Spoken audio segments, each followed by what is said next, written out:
Hi everyone, welcome to my channel. আমি সঙ্গীতা। আজকে কিন্তু তোমাদের সাথে নিয়ে চলে এসেছে আইব্রো ক্লাস। তো আইব্রো তোমরা কিভাবে করবে আর আইব্রো করার জন্য প্রসেসিংকে আমি এখানে সবটাই শেয়ার করছি। তো এখানে সবার প্রথম পাউডার লাগিয়ে নিলাম এবং লাগানোর পরে কিন্তু আমি ওপরের লাইনটা ক্রিয়েট করছি।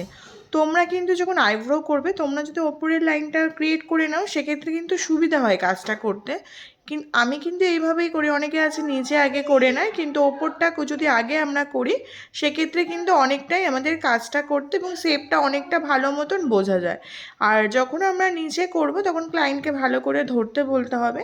আর কারো স্কিন যদি খুব পাতলা থাকে সেক্ষেত্রে কিন্তু আমরা যখনই করব স্কিনটা কিন্তু যেন টান টান হয়ে ধরা থাকে, তাহলে কিন্তু সেক্ষেত্রে একটা যে কাটার চান্স, আইব্রো করতে যে কেটে যায় সেগুলো কিন্তু হবে না। তাই আমরা যখন কাজ করব খুব ভালোভাবে এবং নিচের লাইনটা যখন করব প্রথমে কিন্তু আমরা একটা গাইডলাইন তৈরি করে নেব।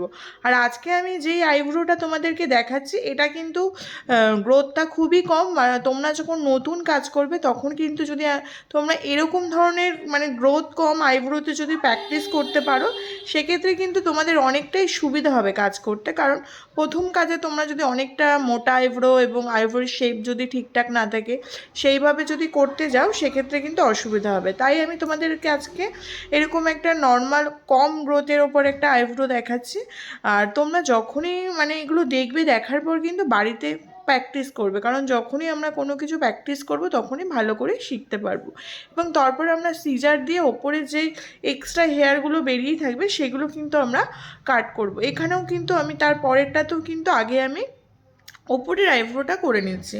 আর এই এই দিকটায় যখন আমরা আইব্রোটা করছি তখন কিন্তু আমরা উল্টো দিক থেকে আইব্রোটা করব। আমরা যখনই আইব্রো করব তখন কিন্তু ঠিক করে ধরাটা কিন্তু খুব ভালো করে আমাদের করা দরকার, কারণ ধরা যদি এদিক থেকে ওদিক হয় তাহলে কিন্তু আমাদের কেটে যাওয়ার চান্স থাকে। আর আমরা যখনই আইব্রো করব আমাদের গাইডলাইন কিন্তু তৈরি করে নেব, গাইডলাইন অনুযায়ী আমরা আইব্রো করব। আর ক্লায়েন্টকে আমরা এটা জিজ্ঞাসা করে নেব যে ক্লায়েন্টের কেমন শেপ দরকার। তো আইব্রো কিন্তু সাধারণত ক্লায়েন্টের যেমন শেপ থাকে সেরকম অনুযায়ী শেপটা হয়। তো আমরা সেরকম অনুযায়ী শেপটা দেওয়ার চেষ্টা করব। তার মধ্যে কিছু ক্লায়েন্টের ডিমান্ড থাকে যে আমি এইরকম শেপ চাই, তাহলে আমরা কিন্তু সেই অনুযায়ী শেপটা করব। আর তোমরা যারা এখনও আমার ইউটিউব চ্যানেলটাকে সাবস্ক্রাইব করোনি তোমরা কিন্তু অবশ্যই সাবস্ক্রাইব করে রাখবে, যাতে তোমাদের জন্য আরও এরকম নতুন নতুন ভিডিও আমি নিয়ে আসতে পারি।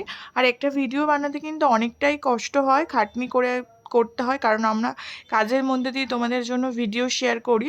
এবং তোমরা যদি একটু সাপোর্ট করো তাহলে কিন্তু আরও নতুন নতুন তোমাদের জন্য ভিডিও বানানোর চেষ্টা করব।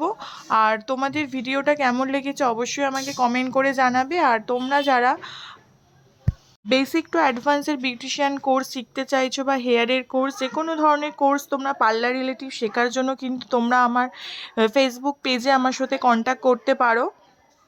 আমি কিন্তু তোমাদের খুব সহজ সরল ভাষায় বোঝানোর চেষ্টা করছি, কারণ তোমরা যাতে সবটাই বুঝতে পারো। তো অনেকেরই সামর্থ্য থাকে না বাইরে যেয়ে কোর্স করার মতন, তাই তোমাদের জন্য কিন্তু আমি যথেষ্ট চেষ্টা করছি যাতে তোমরা ভালো করে শিখতে পারো। আর ভিডিওতে যদি কোনো কিছুর অসুবিধা থাকে তোমরা অবশ্যই আমাকে কমেন্ট করে জানাতে পারো, তাহলে কিন্তু আমি সেটা আগামী দিনে ঠিক করতে পারি। আর তোমরা অবশ্যই আমাকে একটু সাপোর্ট করো, কারণ তোমাদের সাপোর্ট ছাড়া কোনো কিছুই সম্ভব নয়। আর তোমরা যারা ভিডিওটা দেখছো দেখার পরে কিন্তু অবশ্যই প্র্যাকটিসের খুব দরকার। আমরা যদি প্র্যাকটিস না করি তাহলে কিন্তু আমরা খুব একটা ভালো করে কোনো কিছু শিখতে পারি না। তো তোমরা কিন্তু অবশ্যই বাড়িতে প্র্যাকটিস করবে, বা তোমরা যখন করবে প্রথমে তোমরা আপার লিপসটা করলে, ফোরহেডটা করলে, ডাইরেক্ট আইব্রো করার দরকার নেই। তারপরে আস্তে আস্তে তোমরা যখন দেখবে তোমাদের হাতটা বসে গেছে তোমরা কিন্তু তখন আইব্রোটা করতে পারো।